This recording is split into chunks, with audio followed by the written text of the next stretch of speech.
हम सब यही कल्पना करते हैं कि मरने के बाद वो ही आत्मा स्वर्ग जाती है जिसने जिंदगी भर अच्छे कर्म किए हों। पर क्या यह पूर्ण सत्य है? आइए जानते हैं। भगवान श्री कृष्ण अर्जुन को बताते हैं कि स्वर्ग वो जाता है जिसने वेदों का अध्ययन किया हो और अपने पाप कर्मों से शुद्ध हो गए हों। ऐसे व्यक्ति इंद्र के पवित्र धाम स्वर्ग में जन्म लेते हैं और देवताओं सा आनंद भोगते हैं। और जब वे स्वर्ग के इंद्रिय सुख भोग लेते हैं और उनके पुण्य कर्म कम हो जाते हैं तो वे फिर से मृत्यु लोक में पुनः जन्म लेते हैं। किंतु जो लोग श्री कृष्ण के दिव्य रूप का ध्यान और आराधना करते हैं और निरंतर उनकी सेवा और कार्य में लगे रहते हैं, मैं उनकी सारी आवश्यकता को पूरी करता हूँ और जो उनके पास है उसकी रक्षा करता हूँ।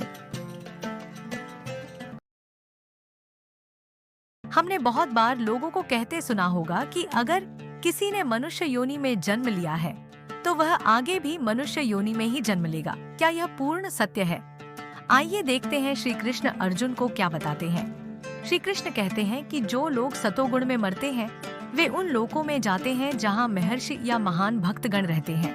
रजोगुण में मरने वाले लोग रजोगुण वालों के बीच जन्म लेता है, परंतु अगर कोई तमोगुण में मरता है तो बाद में पशु योनि को प्राप्त होता है और वहां से उस जीव को विकास प्रक्रम द्वारा पुनः मनुष्य जीवन तक आना पड़ता है।